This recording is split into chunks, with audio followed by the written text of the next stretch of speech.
Dear students, welcome to my YouTube channel intent coaching classes. हमारा complex number chapter चल रहा है। आज हम उसमें डी मोवियर्स थ्योरम के बारे में पढ़ेंगे।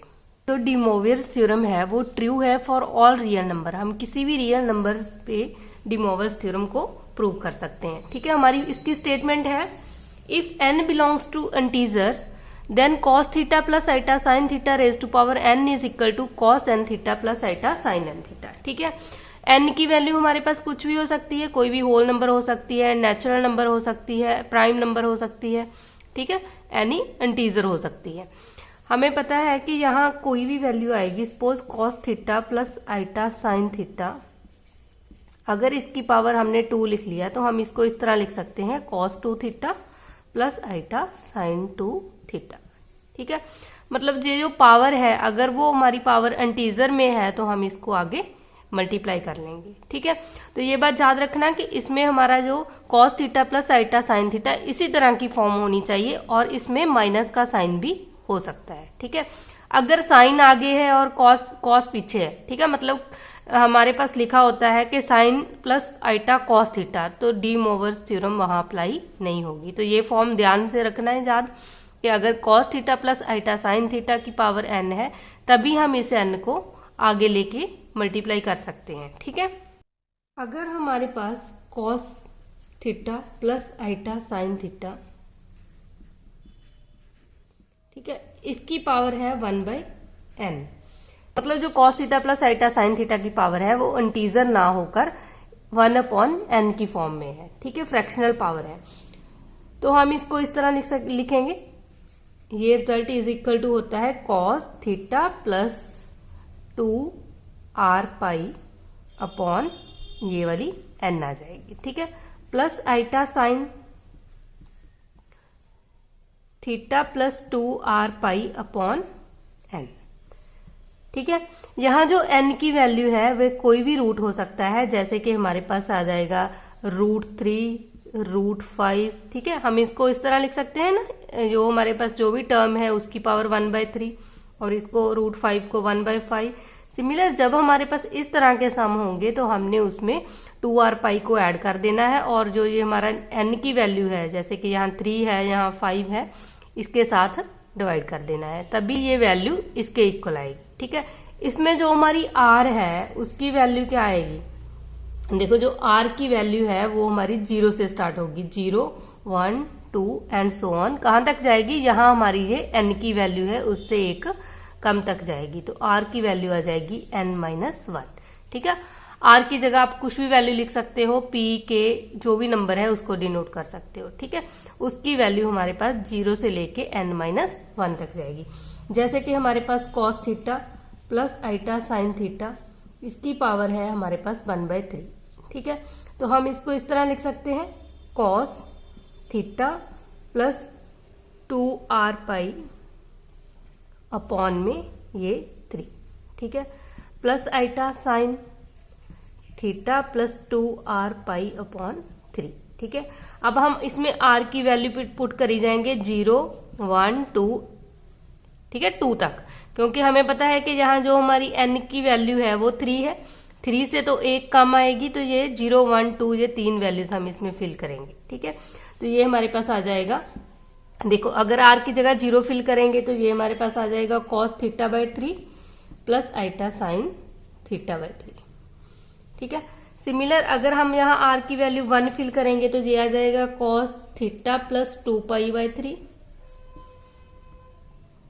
Plus iota sine theta plus 2π/3। ठीक है, इसको हम लिख सकते हैं सिस पाई थीटा/3, इसको हम लिख सकते हैं सिस थीटा प्लस 2π/3।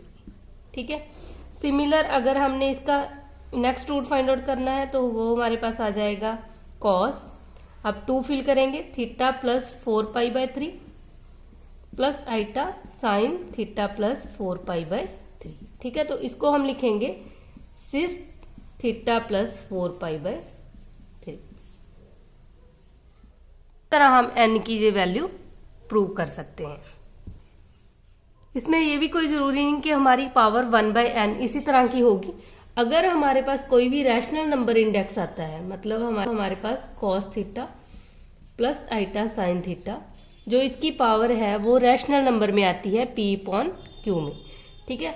तब जो हमारा रिजल्ट किसके इक्वल आएगा, देखो cos, जो ये p है ऊपर वाला नंबर है, इसको तो हम एज इट इज जैसे कि n पावर को हम मल्टीप्लाई करते थे, सेम हम इसमें मल्टीप्लाई कर लेंगे, ये हमारा बन जाएगा cos p थीटा। और यहाँ रह गया 1 अपॉन क्यू, उसको हम क्या करेंगे, इसमें 2r पाई ऐड करेंगे और q से डिवाइड करेंगे, ठीक है। प्लस आइटा साइन, सिमिलर ये p है वो आगे मल्टीप्लाई हो जाएगा p थीटा, और प्लस कर देंगे 2r पाई अपॉन में आ जाएगा q, ठीक है। और जो हमारी r की वैल्यू है वो सेम आएगी 0 से लेके 0 1 2 3 एंड सो ऑन, जो ये हमारी वैल्यू है n की, ठीक है। यहाँ q लिखा हमने तो ये इससे एक कम तक आएगी। इस तरह हम q की वैल्यूज फाइंड आउट कर सकते हैं। De Moivre's थ्योरम है फॉर रैशनल इंडेक्स। जब रैशनल इंडेक्स आएगा तो हम इसको इस तरह प्रूव करेंगे, ठीक है। अब हम फाइंड आउट करेंगे nth रूट ऑफ यूनिटी, ठीक है। इसमें देखेंगे कि De Moivre's थ्योरम कैसे अप्लाई होती है। हमें पता है nth रूट ऑफ यूनिटी का क्या मतलब है कि 1 raise to power 1 upon n, ठीक है। और 1 देखो, अगर हमने De Moivre's थ्योरम अप्लाई करनी है, हमें पता है हमने इस फॉर्म में कन्वर्ट करना है cos theta plus iota sine theta, इसको हम सिस थीटा भी बोल सकते हैं, ठीक है। और 1 को 1 वैल्यू कब होती है, 1 हमें पता है 1 हम लिख सकते हैं सिस 0 इसकी पावर 1/n, ठीक है। हमने ये रिजल्ट याद रखने हैं। हमें पता है कि जब हम cos 0 plus iota sine 0, sine 0 तो 0 होता है, cos 0 1 होता है, इसका मतलब जो सिस 0 है वो 1 के इक्वल है, तो 1 को हम सिस 0 लिख सकते हैं, ठीक है। और इसको हम cos 0 प्लस आइटा साइन 0 इसकी पावर भी 1/n लिख सकते हैं, ठीक है।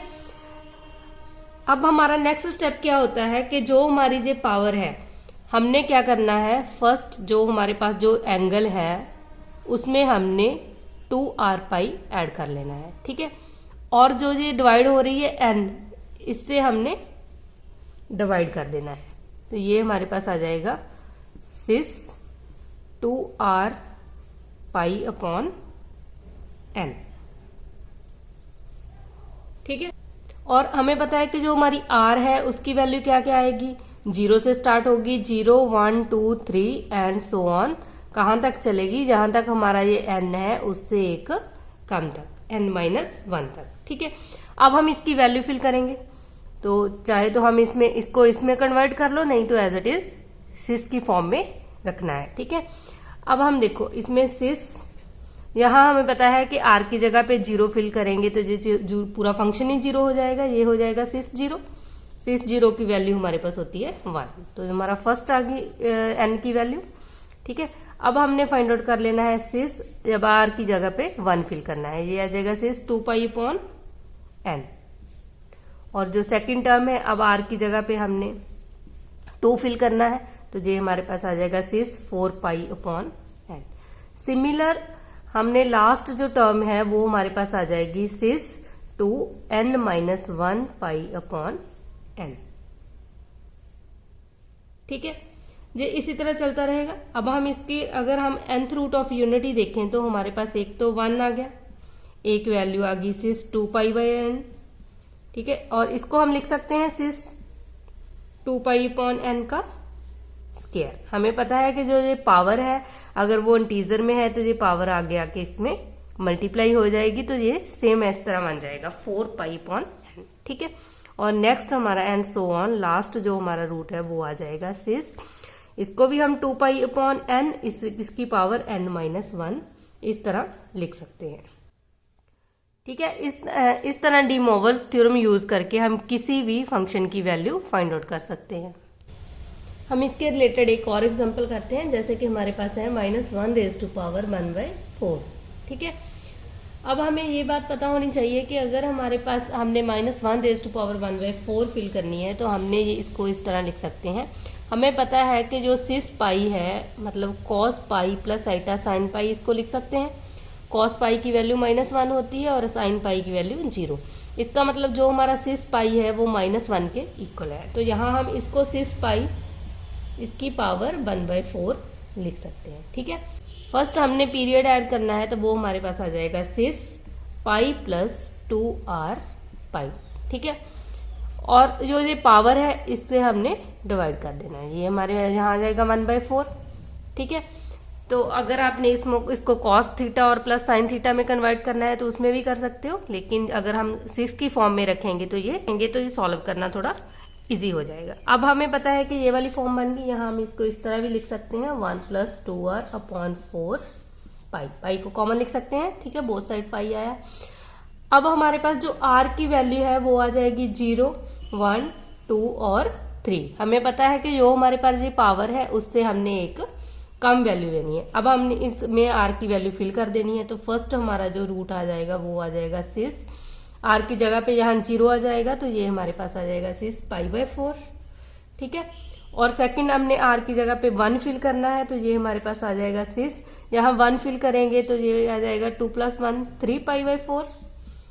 और नेक्स्ट हम 2 फिल करेंगे तो हमारे पास आ जाएगा सिस, यहाँ आ जाएगा 4 + 5 π/4। ठीक है, और अब हम 3 फिल करेंगे तो हमारे पास आ जाएगा सिस 3 × 2 = 6 + 1 7 π/4। ठीक है, इस तरह हमारे ये रूट्स फाइंड आउट हो गए। अगर अब आपके पास इस टाइप के सम आते हैं तो इसको हम डी मोवर्स थ्योरम की हेल्प से सॉल्व करते हैं। अब इसके रिलेटेड मोस्ट इंपॉर्टेंट रिजल्ट है, हमें पता है, हमने पढ़ा था कि जो हमारे क्यूब रूट ऑफ यूनिटी हैं, क्यूब रूट्स ऑफ यूनिटी, वो हमारे पास थे 1 ओमेगा स्क्वायर। ठीक है, और जो हमारे फोर्थ रूट ऑफ यूनिटी है, फोर्थ रूट ऑफ यूनिटी वो हमारे पास है 1 - 1 आइटा माइनस आइटा। ठीक है, सिमिलर हम इस पे देखेंगे। हमें पता है कि अगर हम क्यूब रूट यूनिटी इसकी प्रोडक्ट करते हैं 1 ओमेगा स्क्वायर, तो ये हमारे पास आ जाएगा ओमेगा क्यूब। ठीक है, ओमेगा क्यूब की वैल्यू होती है 1, और इसका अगर हम सम करें 1 + ओमेगा स्क्वायर, हमें पता है जो क्यूब रूट ऑफ यूनिटी है इसका जो सम है वो 0 आता है। और सेम हमारे पास ये वाले है फोर्थ रूट ऑफ यूनिटी, जब हम इनकी प्रोडक्ट करेंगे तो देखो ये हमारे पास आ जाएगी 1 - 1 आइटा माइनस आइटा। 1 - 1 - 1 आइटा को आइटा के साथ मल्टीप्लाई करेंगे और एक माइनस जे है ये प्लस हो जाएगा, इसको मल्टीप्लाई करेंगे आइटा स्क्वायर। आइटा स्क्वायर की वैल्यू आ जाती है -1। ठीक है, और अगर हम इनको ऐड करेंगे तो वो हमारे पास आ जाएगा 0। तो ये बात याद रखनी है कि अगर हम किसी भी क्यूब रूट ऑफ यूनिटी मतलब nth ऑर्डर तक किसी भी क्यूब रूट ऐड करेंगे तो उसका सम ऑलवेज 0 आएगा। ठीक है, तो यहां से हमारे पास ये रिजल्ट बन जाता है, जो आपने याद रखना है, the sum of nth roots of unity is equal to 0। ठीक है, अगर हम प्रोडक्ट की बात करें, product of nth root of unity, तो उसका फार्मूला होता है -1⁻n-1। एज इट इज आपने याद रखना है। देखो अगर हम यहाँ फिल करें -1⁻n की वैल्यू, जहां हमारे पास 3 वैल्यूज है तो n की वैल्यू आ जाएगी 3 - 1, इसको हम लिख सकते हैं -1⁻2। इसका स्क्वायर करेंगे तो ये हमारे पास पॉजिटिव आ गई इसकी प्रोडक्ट। ठीक है, अगर फोर्थ रूट ऑफ यूनिटी में करें तो -1⁻n-1 मतलब 4 - 1, -1⁻4 में से 1 सब्ट्रैक्ट किया 3, तो यहाँ आ जाएगा -3। ठीक है, अगर आपको ये रिजल्ट याद है, हमारे पास आ जाता है कि sum of 7th root of unity, sum of 8th root of unity. ठीक है, सभी का जो सम आएगा वो ऑलवेज 0 के इक्वल आएगा। अगर उनकी प्रोडक्ट करनी है तो वो उसका फार्मूला होता है -1⁻n-1। सपोज हमने 7th रूट ऑफ यूनिटी की प्रोडक्ट फाइंड आउट करनी है, तो हम ओनली फार्मूले में वैल्यू फिल करेंगे -1⁻7 - 1 हमारे पास आ जाएगा 6, तो ये इसका आंसर आ जाएगा 1। ठीक है, जो 7th रूट ऑफ यूनिटी है उसकी जो प्रोडक्ट है वो 1 के इक्वल है। तो ये एज इट इज आपने रिजल्ट याद रखने हैं कि nth रूट ऑफ यूनिटी का जो सम है वो 0 के इक्वल है और जो उसकी प्रोडक्ट है वो -1⁻n के इक्वल है। एक मोस्ट इंपॉर्टेंट रिजल्ट है, देखो हमने nth रूट ये वाले फाइंड आउट किए थे 1 sis 2π/n, sis 2π/n का स्क्वायर, sis 2π/n की power 3 and so on, cis 2 pi by n की पावर n-1। ठीक है, ये हमने रूट फाइंड आउट किए थे nth रूट ऑफ यूनिटी के। अब हमने ये देखना है कि जो nth रूट ऑफ यूनिटी है वो जीपी सीरीज को फॉर्म करती है। जीपी सीरीज में क्या होता है कि हमारी जो कॉमन रेशियो है वो इक्वल आती है। यहाँ हम सेकंड टर्म को फर्स्ट टर्म से डिवाइड करेंगे तो इसमें जो कॉमन रेशियो है वो आ गई सिस 2 पाई बाय n। ठीक है, सिमिलर अगर हम थर्ड टर्म को सेकंड टर्म से डिवाइड करेंगे तो यहाँ से ये कैंसिल हो जाएगा और हमारे पास बच जाएगा सिस 2 पाई बाय n। मतलब क्या है कि इसकी जो कॉमन रेशियो है वो सेम आती है। इसका मतलब यहाँ से हमारे पास रिजल्ट आ जाता है कि जो nth रूट ऑफ यूनिटी है, nth root of unity are in GP. ठीक है, ये जीपी सीरीज में होते हैं। ठीक है, बस आपने ये बात याद रखनी है, आपको किसी भी टाइप का सम आ जाए जहां n रेज जैसे कि x raise to power n plus 1 is equal to 0 है। ठीक है, हमें पता है इसको हम इस तरह लिख सकते हैं और x की पावर आ जाएगी -1, यहाँ जो पावर है वो इधर आके 1/n हो जाएगी। ठीक है, और हमारे पास n की जगह पे, ये तो हमें पता है कि यहाँ -1 की पावर होती है हमारे पास सिस पाई और उसकी पावर 1/n, हमने ये प्रूव किया है। ठीक, सिमिलर हमारे पास एक और एग्जांपल है, हमने फाइंड करने हैं find root of the equation x raise to power 7 -1 is equal to 0। ठीक है, हमारे पास इस टाइप का जो सम है जिसमें हमने रूट फाइंड आउट करने हैं तो हम इसको इस तरह लिख सकते हैं x raise to power 7 is equal to 1। ठीक है, इसको 7 से डिवाइड करेंगे तो x is equal to 1 power 1/7। मतलब यहाँ n की जगह पे हमारे पास कोई भी वैल्यू हो सकती है तो हमारे पास मेथड सेम है। ठीक है, हमें पता है कि हम 1 को लिख सकते हैं, हमें पता है cos 0 plus iota sine 0। cos 0 की वैल्यू 1 है प्लस आइटा साइन 0 की वैल्यू 0 है। ठीक है, इसका मतलब जो सिस 0 है उसको हम 1 के इक्वल, ये रिजल्ट हमने एज इट इज याद रखना है, तो यहाँ हम x इज इक्वल टू लिख सकते हैं सिस 0 की पावर 1/7। ठीक है, और हमारा नेक्स्ट स्टेप क्या था, सिस जो ये एंगल है इसमें हमने ऐड कर लेना है 2r पाई और अपॉन में 7। ठीक है, अब जो r की वैल्यू है वो फिल करते जाना है 0 1 2 3 एंड 3 4 5 एंड 6। ठीक है, जो पावर है n उससे एक कम वैल्यू ले लेनी है और अब हमने r की वैल्यू फिल करते जाना है और जो हमारे पास रिजल्ट आते जाएंगे वो हमारे रूट्स आते जाएंगे। ठीक है, इस सम को आपने कंप्लीट कर लेना है। जहां भी हमारे पास इस टाइप के सम आते हैं n की जगह पे कोई भी वैल्यू आ सकती है और यहाँ भी हमारे पास p अपॉन q की फॉर्म में जब भी आएगा रैशनल फॉर्म में, ठीक है, अगर जो हमारे पास ऊपर जो टर्म है वो यहाँ मल्टीप्लाई हो जाती है और ये वाली टर्म डिवाइड हो जाती है।